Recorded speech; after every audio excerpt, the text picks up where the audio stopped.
اعوذ باللہ من الشیطان الرجیم بسم اللہ الرحمن الرحیم۔ فلسفے میں اس بات کو ثابت کرنے کے بعد کہ اس کائنات میں بالآخر کچھ نہ کچھ ہے، واقعیت نام کی کوئی چیز بالآخر خارج میں موجود ہے، کچھ نہ کچھ خارج میں ہے، موجود ما خارج میں ہے، واقعیتی ہست۔ اب اس واقعیت کے وجود کا اقرار کرنے کے بعد اس بات کو جاننے کی ضرورت ہے کہ یہ واقعیت ایکچول میں کیا ہے، یعنی اسی واقعیت سے جو خارج میں ہے، جب دیکھا جائے، دقیق دقت نظر سے اسے دیکھا جائے تو اس واقعیت سے دو مفاہیم ہمارے ذہن میں آ رہے ہیں، ایک ہے مفہوم وجود اور ایک ہے مفہوم ماہیت۔ ہم نے یہ دیکھنا ہے کہ ان دونوں مفاہیم میں سے کس نے در حقیقت واقع کو پر کر کے رکھا ہے، کون ہے جو در حقیقت واقع میں موجود ہے اور جس کے مرہون منت دوسری چیز بھی خارج میں پائی جا رہی ہے۔ کیونکہ اگر دونوں کے دونوں مفاہیم خارج میں موجود ہو تو خارج کی واقعیت بھی دو ہونی چاہیے، لیکن خارج میں ہم ایک ہی واقعیت کو تصور کر رہے ہیں۔ میں اپنے سامنے ایک ہی کتاب کو دیکھ رہا ہوں، اس ایک کتاب کو دیکھ کر دو مفہوم میرے ذہن میں آ رہا ہے، ایک ہے وجود کتاب کا مفہوم، ایک ہے مفہوم کتاب جو کہ ایک خاص اوراق پر مشتمل، ایک پیجز پر مشتمل ایک چیز ہے، اس کو میں کتاب کا نام دے رہا ہوں۔ تو ایک ہے کتاب، ایک ہے وجود، دو مفاہیم ایک ہی چیز سے میرے ذہن میں آ رہے ہیں۔ تو در حقیقت ان دونوں مفاہیم میں سے کون سا مفہوم واقع کی عکاسی کر رہا ہے، کون سا مفہوم ہے جس نے خارج کو پر کر کے رکھا ہے؟ اس مفہوم کو جس نے متن خارج کو پر کر کے رکھا ہو اس کو اصیل کہا جائے گا، اور وہ چیز جو دوسرے مفہوم کی وجہ سے اس کے مرہون منت خارج میں پائی جائے اور اس کی طرف نسبت دیا جائے کہ یہ چیز بھی خارج میں ہے، اسے کہا جائے گا اعتباری۔ آئیے اس سے پہلے کہ ہم اس ٹاپک کا باقاعدہ آغاز کریں، اصالت الوجود و اعتباریت الماہیہ، اس کا ایک تاریخی پس منظر ہے، اس کی طرف نگاہ ڈالتے ہیں۔ اس سے پہلے کہ یہ موضوع ملا صدرہ اس کو پیش کرے، سب سے پہلے یہ موضوع فلاسفہ قبل از ملا صدرہ اس بات کے قائل تھے کہ جتنے بھی اس میں آپ مختلف تقسیم بندیاں دیکھ سکتے ہیں کہ فارابی سے قبل اس بات کے قائل تھے کہ ہر چیز ماہیت کے ارد گرد گھومتی ہے، اور سب اس وقت ماہیت کے حوالے سے گفتگو کیا کرتے تھے، ماہیت کو محور بنا کر گفتگو کیا کرتے تھے۔ یونان باستان کے فلاسفرز، ان کا بھی اس بات کی طرف ایک تعلق تھا کہ وہ اس بات پر ترجیح دیتے تھے کہ وجود اصیل نہیں ہے بلکہ ماہیت اصیل ہے، جبکہ فلاسفہ مشاء کی طرف اس بات کو نسبت دیا جاتا ہے کہ فلاسفہ مشاء یعنی ابن سینا وہ وجود کو اصیل قرار دیتے تھے، جبکہ اس کے مقابل میں فلاسفہ حکمت اشراق شیخ شہاب الدین سہروردی یعنی شیخ اشراق وجود کے اصالت کو رد کر کے اصالت الماہیت کی طرف رجحان رکھتے تھے۔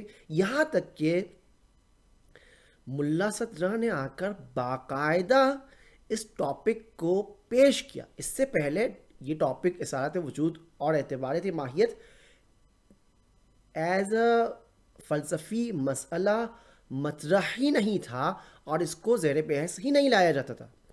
سب سے پہلے فلاسفرز جس نے اس ٹاپک کو سسٹمیٹیکلی فلسفے کے مسائل میں قرار دیا اور واقعیت کے ثابت ہونے کے بعد سب سے پہلا مسئلہ قرار دیا، وہ تھے ملا صدرہ۔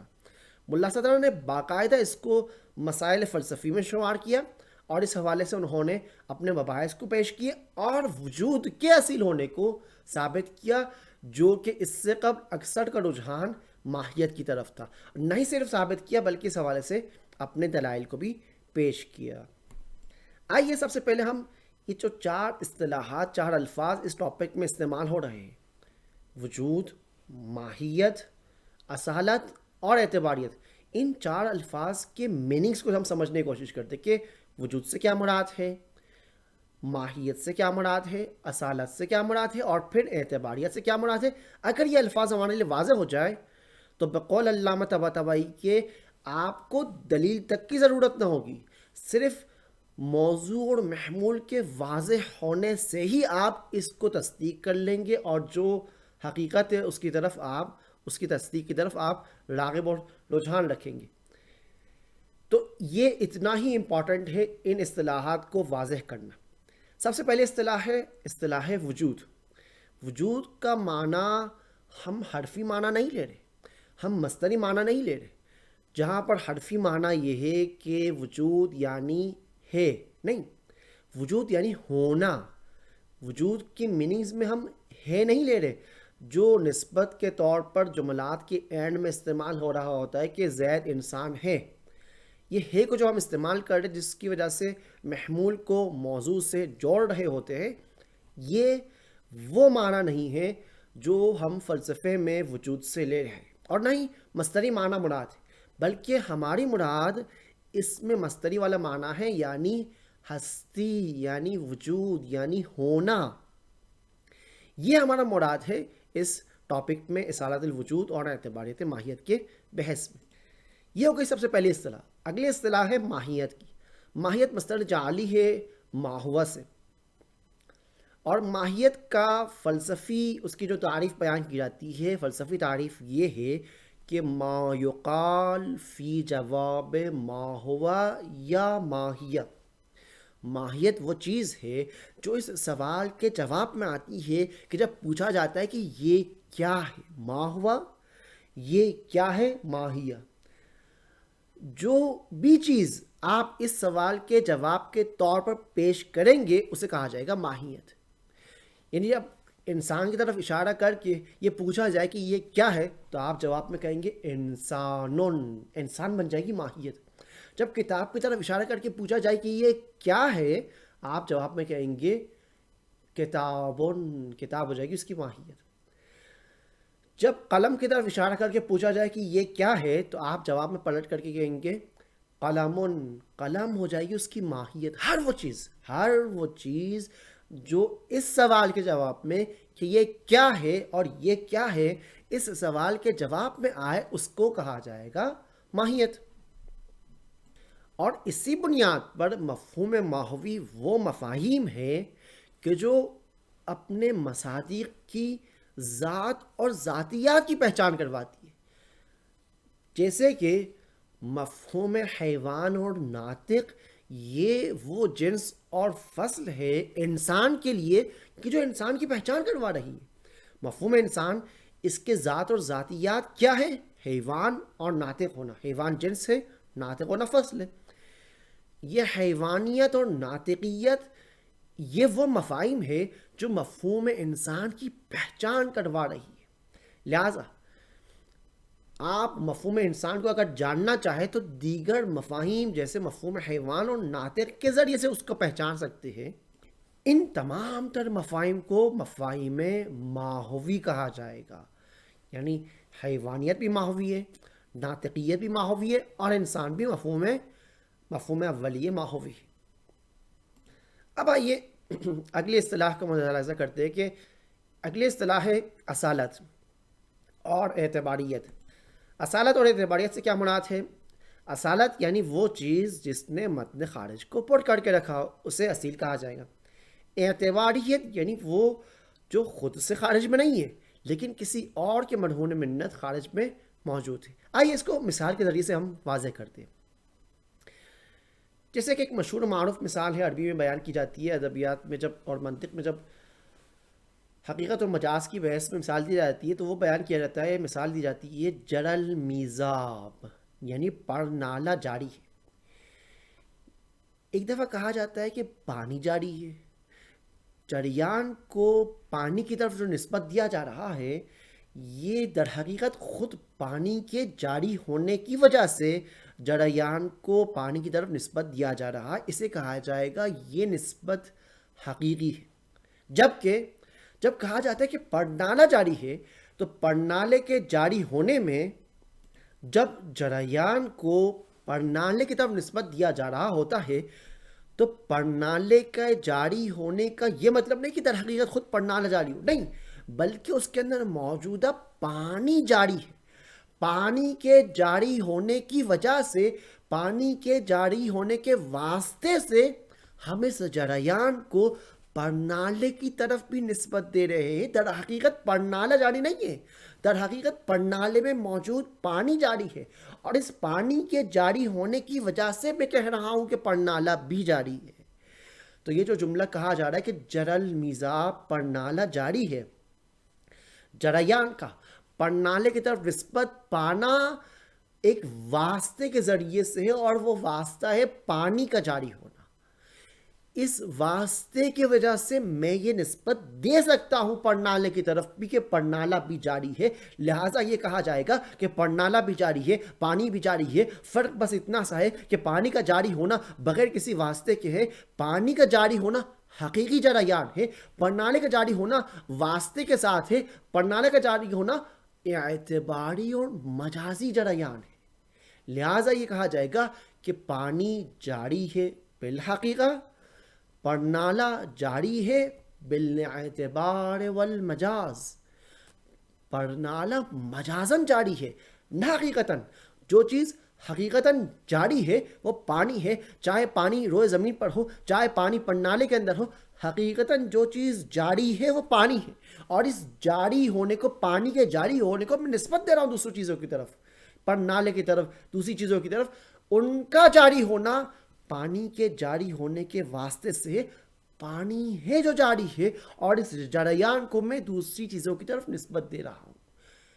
بالکل اسی طرح یہی کہانی وجود کے حوالے سے، کہ وجود اور ماہیت میں سے ایک چیز ہے جو واقعیت رکھتی ہے، کوئی ایک چیز ہے ان میں سے جس نے متن واقع کو پر کر کے رکھا ہے۔ دوسرا مفہوم پہلے مفہوم کے واسطے سے ہم خارج میں اس کو نسبت دے رہے ہیں کہ یہ بھی ہاں خارج میں موجود ہے، جبکہ در حقیقت وہ خارج میں موجود نہیں ہے۔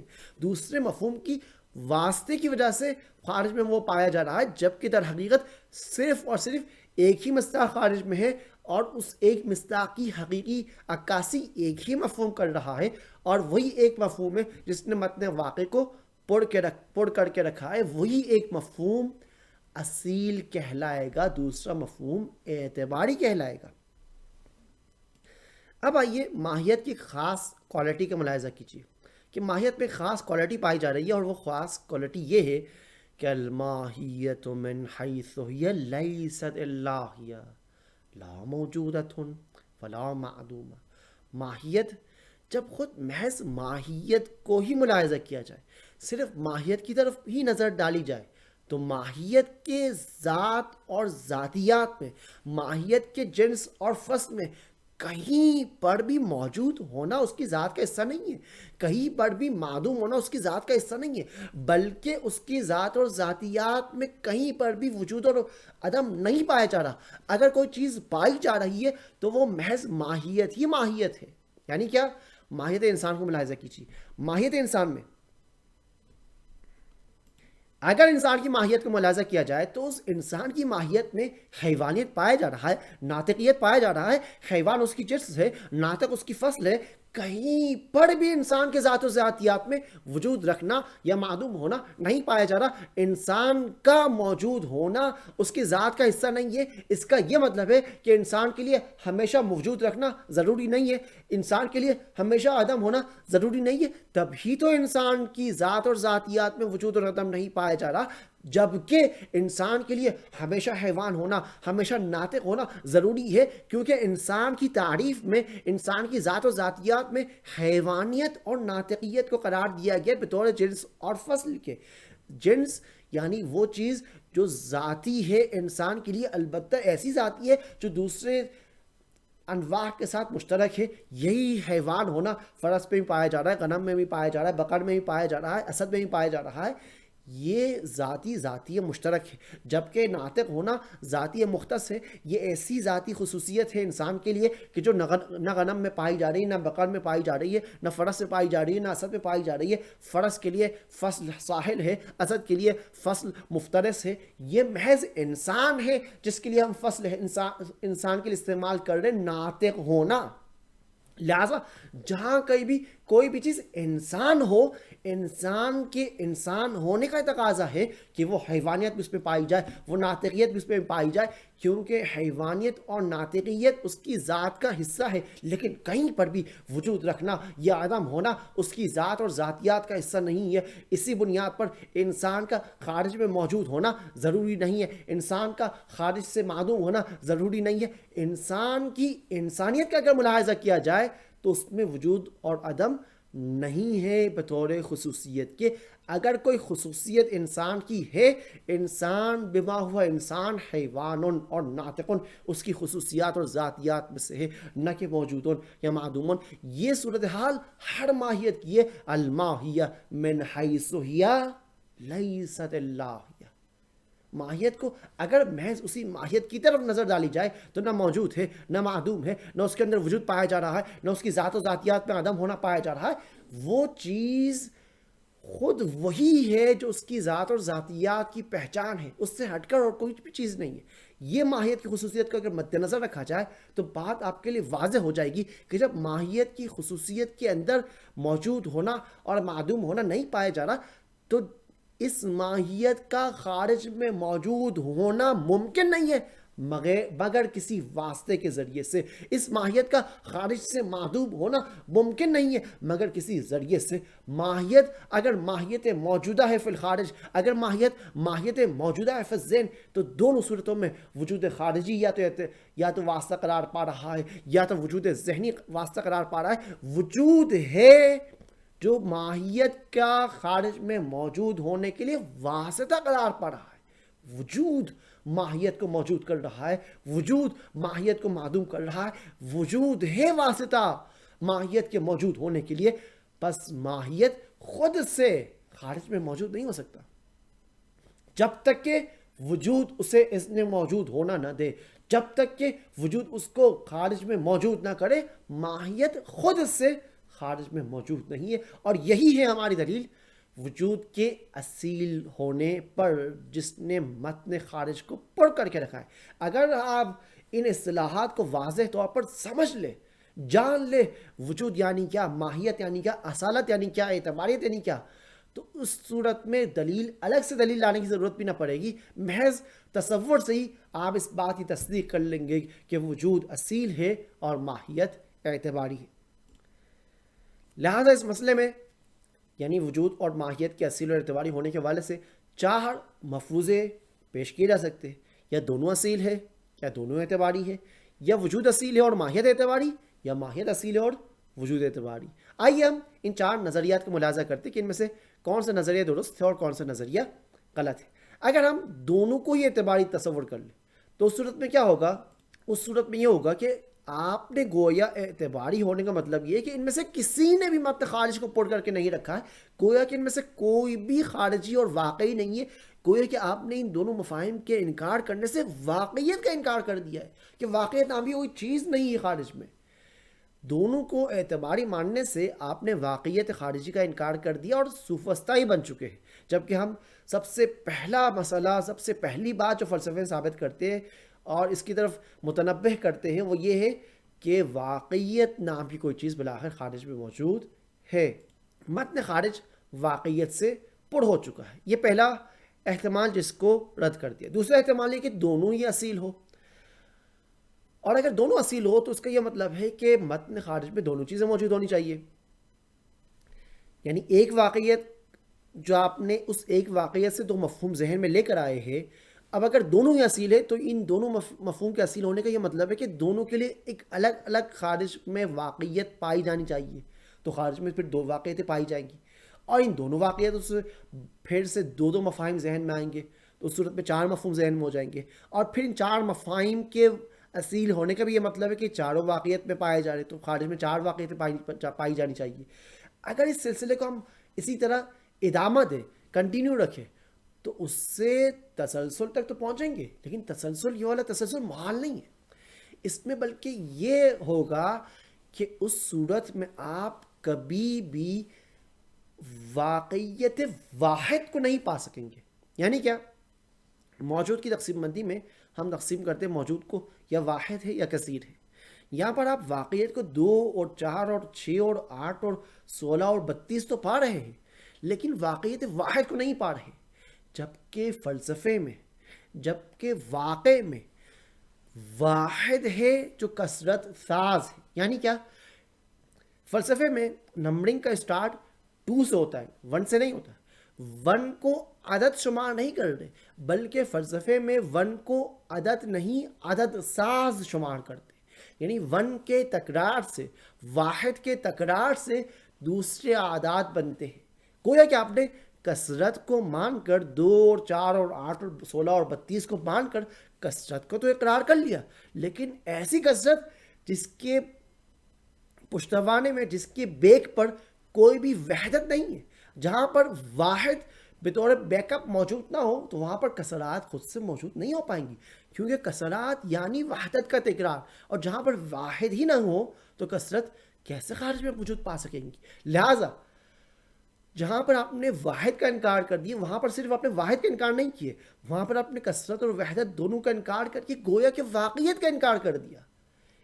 دونوں کو اصیل ماننا بھی آپ کو بلاخر ایٹ دی اینڈ انکار واقعیت تک لا پہنچے گا. تو اس کا یہ مطلب ہے کہ دونوں اصیل ہونا بھی غلط ہے. نہ دونوں اعتباری ہے، نہ دونوں اصیل ہے. ان میں سے کوئی ایک اصیل ہے، کوئی ایک اعتباری ہے. اب آئیے ان 4 احتمالات میں سے 2 احتمال کو رد کرنے کے بعد، یعنی دونوں کے اصیل ہونا اس کو رد کر دیا، دونوں کے اعتباری ہونا اس کو بھی رد کر دیا. تیسرا اور چوتھا احتمال یعنی وجود یا ماہیت کے اصالت کو ہم ثابت کرتے ہیں. ماہیت، جس طرح آپ کی خدمت میں بیان کیا گیا، ماہیت کی جو خاص خصوصیت ہے وہ یہ ہے کہ اس کی نسبت وجود اور عدم سے مساوی ہے. ماہیت الماہیت من حیث لیست اللہ لا موجودۃ ولا معدومہ. ماہیت کو اگر محض ماہیت کو ملاحظہ کیا جائے تو ماہیت نہ موجود ہے نہ معدوم ہے. محض ماہیت کے ملاحظے سے یہ بات واضح ہو رہی ہے کہ ماہیت لا اقتضا ہے، یعنی اس کا وجود رکھنا اور عدم ہونا ان میں سے کوئی بھی ضروری نہیں. جبکہ ہم بعض ماہیات کو خارج میں موجود ہوتے پا رہے ہیں، تو ان کا خارج میں موجود ہونا کیسے ممکن ہے جبکہ خود محض ماہیت میں نہ وجود رکھنا ضروری ہے نہ عدم ہونا ضروری ہے. اب جب یہ ماہیت خارج میں موجود ہے تو پس یا تو خود بخود یہ ماہیت خارج میں موجود ہو چکی ہے، اسے کہا جاتا ہے انقلاب در ذات، یعنی بغیر اس کے کہ اس کے اندر کوئی تبدیلی لائے وہ چیز تبدیل ہو جائے، اس کو کہا جاتا ہے انقلاب در ذات. یا پھر کوئی اس کے اندر تبدیلی لے کر آیا ہے. اب جب اس کے اندر تبدیلی آ چکی ہے اور کوئی ہے جو اس کے اندر تبدیلی لا رہا ہے، تو وہ جو اس کے اندر تبدیلی لا رہا ہے اسے وجود کہا جائے گا. اور وہی چیز اصیل ہے، وہی چیز ہے جس نے متن خارج کو پر کر کے رکھا ہے. اس سے وجود کی اصالت اور ماہیت کی اعتباریت کو ثابت کیا جا سکتا ہے. اچھا، بعض نے اس کو اس طریقے سے گھمانے کی کوشش کی کہ بعض نے کہہ دیا کہ نہیں ٹھیک ہے، اس میں تبدیلی آئی ہے، ماہیت میں تبدیلی آئی ہے، اور وہ ماہیت پہلے من حیثیہ لیست اللہ لا اقتضا تھی، اس کے اندر نہ موجود ہونا نہ معدوم ہونا، کوئی بھی خصوصیت نہیں پائی جا رہی تھی. پھر وہ ایک دم سے ماہیت موجود ہو گئی. جس نے اس ماہیت کو موجود کیا ہے وہ انتساب اللہ ہے. انتساب نے اس ماہیت کو موجود کر دیا. ہم ان سے یہ جواب دیں گے کہ ہمارا جھگڑا لفظ پر نہیں ہے. آپ اس چیز کو جو ماہیت کے اندر تبدیلی لا رہی ہے اور ماہیت کو لا اقتضائیت سے نکال کر ماہیت کو ماہیت موجودہ قرار دے رہی ہے، آپ اس کا نام انتساب رکھ رہے، ہم اسی کا نام وجود رکھ رہے. چاہے آپ نام انتساب دے چاہے نام وجود دے، بلاخر ماہیت خود سے خارج میں موجود نہیں ہو پائی ہے. وہ جس نے خارج میں اسے وجود دیا ہے اور خارج میں اس کو موجود کیا ہے وہی چیز اصیل ہے. چاہے اس کا آپ نام انتساب کا دے چاہے اس کا نام آپ وجود دے، وہی چیز اصیل کہلائے گی. اس کے بغیر خارج میں وہ چیز ماہیت خود سے موجود نہیں ہو سکتی. یہاں تک آپ کی خدمت میں وجود، ماہیت، اصالت، اعتباریت کی اصطلاحات کو واضح کرنے کے بعد وجود کے اصیل ہونے کے اوپر دلیل اور ماہیت کے اعتباری ہونے پر جو دلیل ہے وہ آپ کی خدمت میں بیان کی گئی. ساتھ ہی ساتھ دونوں کے اصیل ہونے اور دونوں کے اعتباری ہونے کو رد کیا گیا. وصلی اللہ علیہ سیدنا محمد وآلہ الطاہرین.